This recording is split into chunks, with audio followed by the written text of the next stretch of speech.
mga abel, ayan o. Katatapos ko lang magpakain ngayon. Ngayon ko lang sila pinakain ng 5:15. Ayan, 5:15 silang lahat. Kasi kaninang umaga, mga bandang alas 8, nag-start akong malatayon. So ito nga yung malatayon natin mga abel. Ayan o. Nagmalatayon tayo. Ayan, hindi ko pa tinatapon.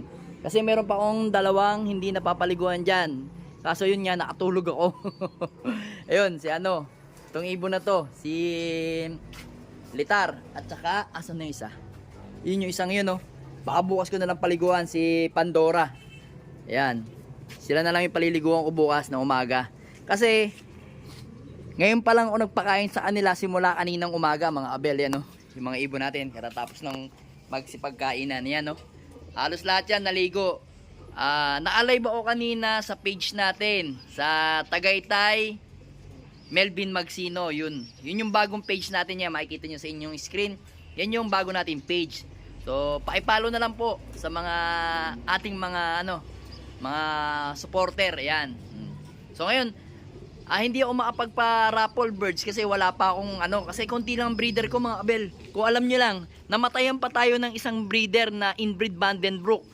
So ang breeder lang natin ni isa, dalawa, tatlo, apat, lima, anim na pairing lang mga abel. So yan no. Paanong gagawin natin? Dapat 7 yan, kaso namatay yung isa. Paanong gagawin natin yan? Kaya hindi tayo makapag-parapol uli ng mga ibon natin. Ayan no. Mga bagong ligo-lego. Sarap-sarap lego. Ayan no. Mga bagong ligo yan. Nagkakastahan na naman sila. Ayan. Mga bagong ligo yan mga yan. Fresh na fresh. Fresh na fresh ng malatayon. Ayan.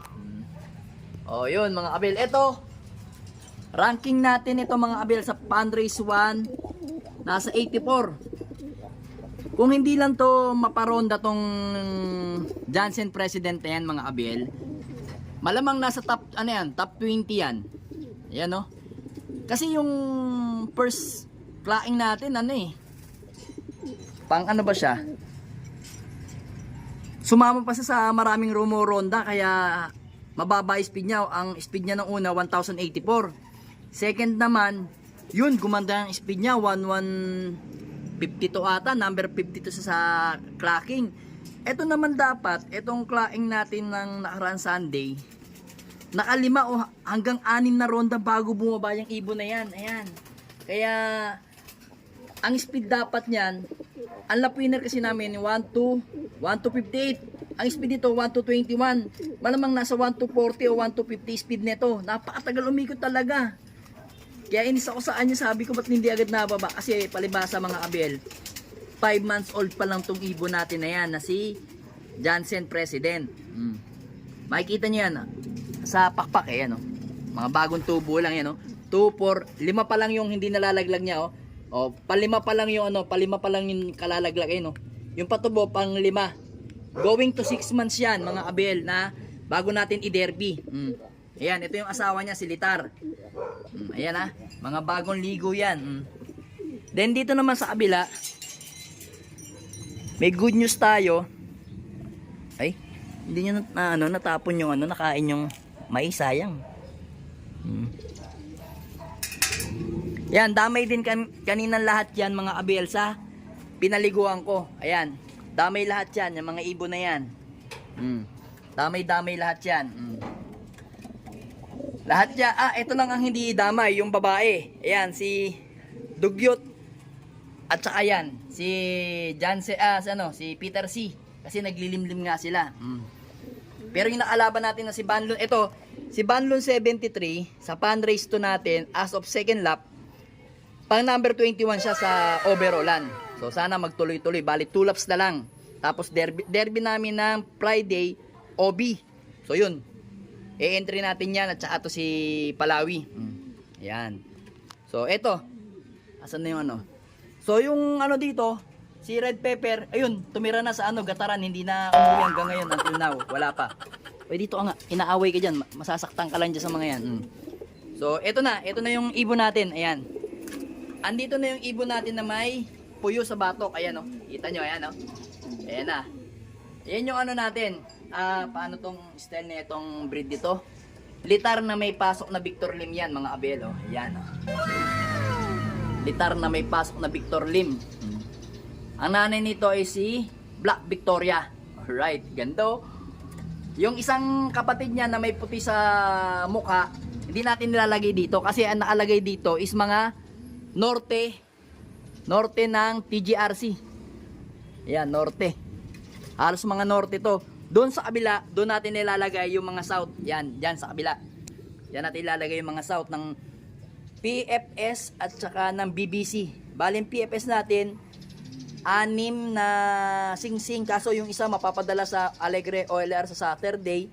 Then, may 5 tayong BBC. Bali 10 yung naalaban natin ng south dyan. Yan. Ayan, o, kita nyo. Ito naman is anak ni ano. Anak to ni Litar at saka kapatid sa nanay ni Miss DQ. Yan. O, ito yun. Ito yung ano natin, Arden na may pasok na Litar. Yan, o. Ganda. Solid. Ang kapatid niyan is ito. Yan. Magkapatid yan, dalawang yan. Yan. Solid yan, dalawang yan. Ito is stock bird natin kasi may nakalagay na ano natin, personalize. Yan. Ito. Pero te-training natin yan. Then dito, ito yung ano. Ito yung anak ni anak to ni yung namaalam natin o nasawi natin na si inbreed Vandenbroek. Ayan. Yan, possible maging stock bird na lang natin yan. Hen kasi yan. Ang kapatid niyan is eto, naka BBC cock. Panay cock kasi nilabas sa atin nun. Yung nilalaban natin yung white flight is cock yun. Halos kapatid. Eto. Bale ito, second clutch. Hindi, bale ang tama, paano ba? Upper clutch yung white flight, yung nakalaban natin na yun. Yun nandun. Then ang second clutch, yung barako dito na dark check. Ito. Ito second clutch natin, no?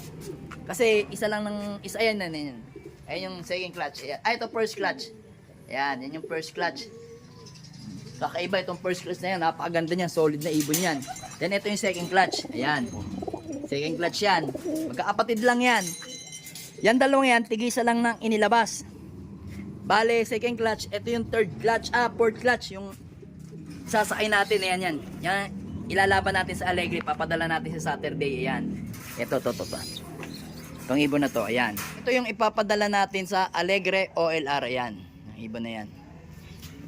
White flight din, no? Kita nyo. Doon na, teka. Hirap. Solo plate lang tayo, ayan, no? Ayan, no? Ayan, no? Ganda. Yan yung fourth clutch.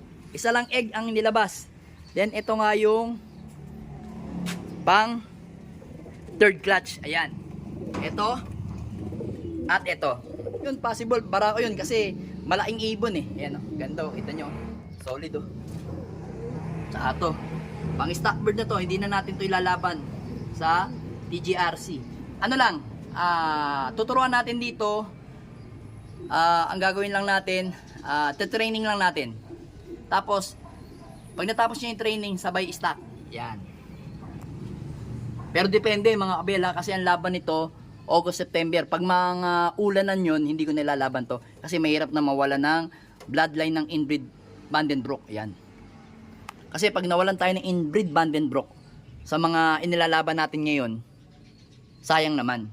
Pero kung mag-overall yung mga ibon natin, like si White Flight at saka si Dark Check na Jansen, president na inbreed Vandenbroek, yun may stock natin. Kasi ayaw ko mag-stock nang hindi ko nasusubukan. Kaso nga lang, nasubo ko na yung si White Flight, nasubo ko na mabilis. So syempre, ito kailangan to ipitin kasi nag-iisang ikaw na babae yan.